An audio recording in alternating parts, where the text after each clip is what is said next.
सुस्त बैटिंग, खराब फील्डिंग और नाकस बॉलिंग कौमी टीम को ले डूबी।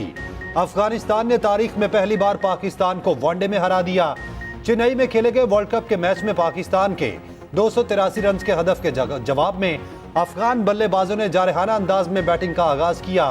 ओपनर इब्राहिम जादरान और रहमानुल्लाह गुरबाज की निस्फ सेंचुरियों के बाद मिडल ऑर्डर ने 49वें ओवर में बआसानी हदफ के ताकुब को मुमकिन बनाया। 3 अफगान बैटर्स ने निस्फ सेंचुरियां बनाई।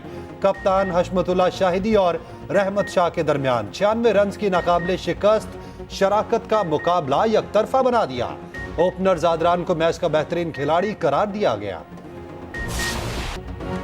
अफगानिस्तान पाकिस्तान के एहसानात भूल गया। प्लेयर ऑफ द मैच बनते ही जंतरान ने पाकिस्तान के खिलाफ जहर उगलना शुरू कर दिया। मैच के तासुब से भरपूर गुफ्तगू जिन्होंने क्रिकेट सिखाई उन्हीं के खिलाफ हर्षा सिराई। जदरान का कहना था कि वो अपनी जीत उन अफगानों के नाम करते हैं जिन्हें पाकिस्तान से बेदखल किया जा रहा है। इस बात का भी ख्याल न किया कि पाकिस्तान ने दिहाइयों तक अफगान मुहाजिरीन की मेहमान नवाजी की। पाकिस्तान सिर्फ अफगानों को नहीं, तमाम गैर कानूनी मुकीम गैर मुल्कियों को मुल्क से निकाल रहा है। कानूनी तौर पर मुकीम अफगान बाशिंदों को कुछ नहीं कहा जा रहा। फौजी अदालतों में सर्वेलियंस का ट्रायल नहीं हो सकता। 9 मई के मुल्जिमान के केस आम अदालतों में चलाने का हुक्म। सुप्रीम कोर्ट ने 4 की अक्सरियत से फैसला सुना दिया। आर्मी एक्ट के शेख 2D1 और 2D2 खिलाफे आइन करार। सुप्रीम कोर्ट ने आर्मी एक्ट की शेख 59(4) को भी गैर आइनी करार दे दिया। अदालत उस्मा ने हुक्म दिया कि अगर किसी मुल्जिम का कोर्ट मार्शल हुआ है तो उसे भी कलअदम करार दिया जाता है। जस्टिस याहिया आफरीदी ने अक्सरियती फैसले से इख्तलाफ किया, अपना फैसला महफूज रखा। सिर्फ सर्वेलियंस का फौजी अदालतों में ट्रायल कलअदम करार देने की हद पर फैसले से इत्तफाक किया। 90 रोज में इलेक्शन वाली बात मुमकिन नहीं, वो बात बताएं जो मुमकिन हो। चीफ जस्टिस काजी फायजीसा के इलेक्शन से मुताल्लिक केस में रिमार्क्स कहा, सारा मुकदमा ही सदर मुमलिकत के इख्तियारात का है। जस्टिस अथर मिनल्ला ने रिमार्क्स दिए, तारीख सदर मुमलिकत का इख्तियार है तो फिर ताखीर का जिम्मेदार कौन है? आईनी काम में ताखीर के नताइज होंगे। वकील अनवर मंसूर ने कहा, सदर मुमलिकत के खत के बाद तारीख देना इलेक्शन कमीशन का काम था। चीफ जस्टिस काजी फायजीसा ने इस्तफसार किया, मौजूदा मरदमशुमारी कलअदम करार दी जाए तो इलेक्शन 2017 की मरदमशुमारी के तहत होंगे। विफाक और इलेक्शन कमीशन को नोटिस जारी, समा 2 नवंबर तक मुलतवी।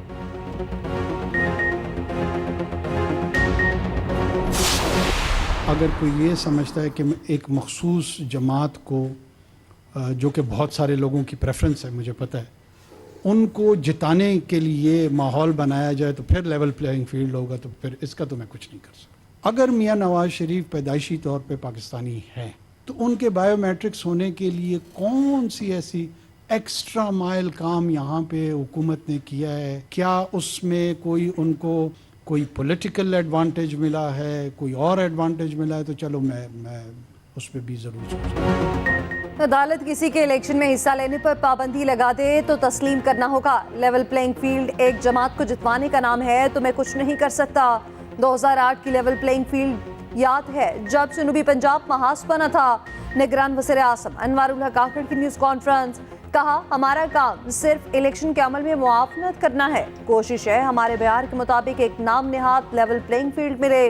लोग इसे अपने मुताबिक काबिल कबूल नहीं समझेंगे। नवाज शरीफ के लिए नादरा को हिदायत देकर हुकूमत ने कोई इजाफी काम नहीं किया। इससे नवाज शरीफ को क्या सियासी फायदा हुआ?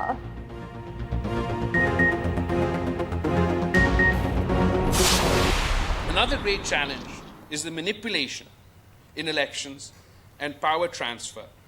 Indeed, manipulated power transfer lies at the root of political instability.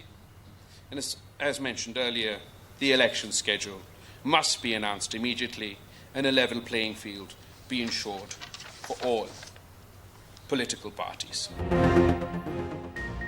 Election में ताखीर से मतलब है इलेक्शन से इनकार। इससे पहले कोई और इदारा हुक्म दे, इलेक्शन कमीशन शेड्यूल का ऐलान करे। चेयरमैन पीपल्स पार्टी बिलावल भुट्टो जरदारी का सुप्रीम कोर्ट बार से खिताब, कहा, आमरीयत का दरवाजा बंद हो चुका मगर एक नई तर्ज की आमरीयत शुरू हो गई। पीपल्स पार्टी जमहूरी जमात है, इंतखाबात की तारीख मांगना हमारा हक है। शफाफ इलेक्शन में सबको लेवल प्लेइंग फील्ड मिलनी चाहिए। प्रैक्टिस एंड प्रोसीजर केस के फैसले में उम्मीद की किरण नजर आई। हर सियासतदान ने अदलिया के सामने खुद को एहतसाब के लिए पेश किया। जजिस को भी सबसे पहले खुद को एहतसाब के लिए पेश करना चाहिए।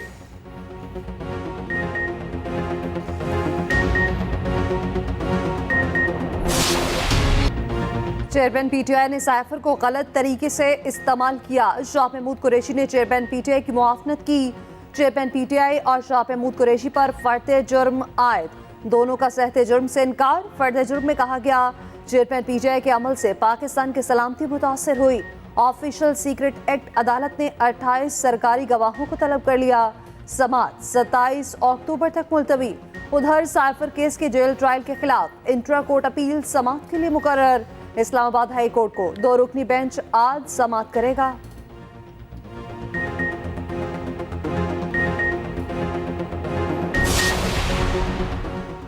पाकिस्तान और अवाम फिर से बहरानों से निजात पाएंगे। कायद मुस्लिम लीग नून नवाज शरीफ का ट्वीट, लिखा 21 अक्टूबर को तारीखी इस्तकबाल और नाकाबिले फरामोश इज्तिमा पर शुक्रगुजार हूँ। आपकी मोहब्बत, मेहनत और खलूस मेरा कीमती असासा था, है और रहेगा।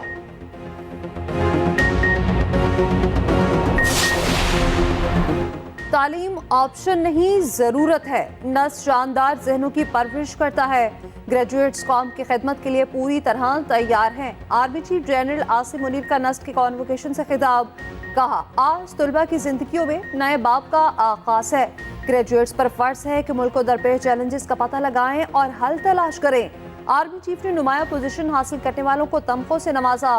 ग्रेजुएट्स, उनके वालिदैन और फैकल्टी को मुबारकबाद दी।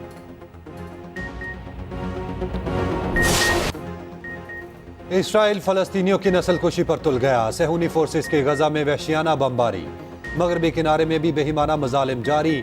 फलस्तीनी शहदा की तादाद 5000 से बढ़ गई। इसराइली फौज ने एक और मस्जिद शहीद कर दी। अस्पतालों के करीब 100 फजाई हमले। इंक्यूबेटर में मौजूद 120 बच्चों की जिंदगियां खतरे में। जनरेटर बंद हुआ तो जान बचाना इंतहाई मुश्किल होगा। उधर मगरबी किनारे में इसराइली फोर्सेस ने 123 फलस्तीनियों को गिरफ्तार कर लिया। इसराइली फौज का लेबनान में हिजबुल्लाह के 2 ठिकाने तबाह करने का दावा। इसराइली वज़ीर दिफा का कहना है गजा में मुतवक्के ज़मीनी हमले 3 माह तक जारी रह सकते हैं।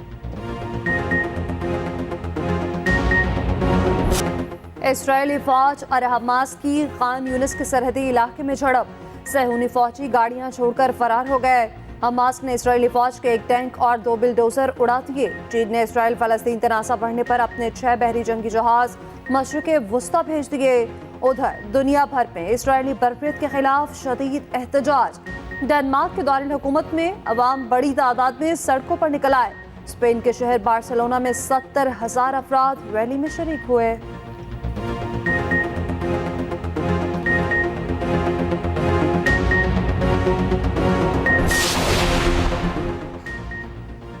नैब रेफरेंसेस में सजा के खिलाफ अपीलें बहाल की जाएं। नवाज शरीफ के इस्लामाबाद हाई कोर्ट में दायर दरखास्तें समाअत के लिए मुकर्रर।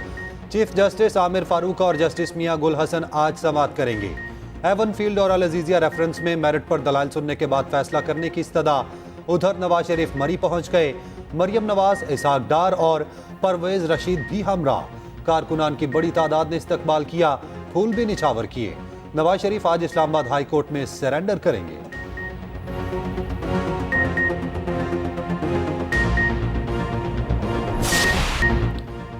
अमरीकी डॉलर का रुपए पर पलट कर वार। इंटरबैंक में डॉलर 33 पैसे महंगा 279 रुपए 12 पैसे पर बंद हुआ। उधर पाकिस्तान स्टॉक एक्सचेंज में 338 पॉइंट्स का इजाफा। 100 इंडेक्स 51,000 की नफसियाती हद अबूर कर गया।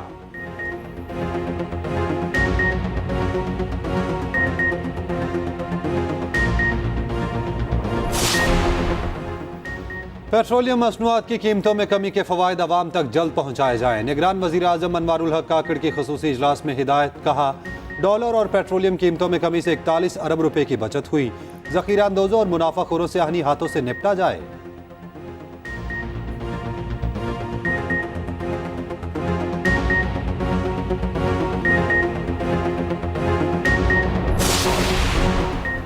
निगरान हुकूमत ने महंगाई की चक्की में पिसे अवाम पर एक और महंगाई बम गिरा दिया। गैस की कीमतों में इजाफे की मंजूरी। निगरान वज़ीर ख़जाना शमशाद अख्तर की ज़ेर सदारत ECC इजलास के फैसलों की तफसीलात सामने आ गई। नए गैस टैरिफ का इतलाक 1 अक्टूबर से होगा। बैरून मुल्क से 10 लाख मैट्रिक टन गंदम दरामद करने का भी फैसला।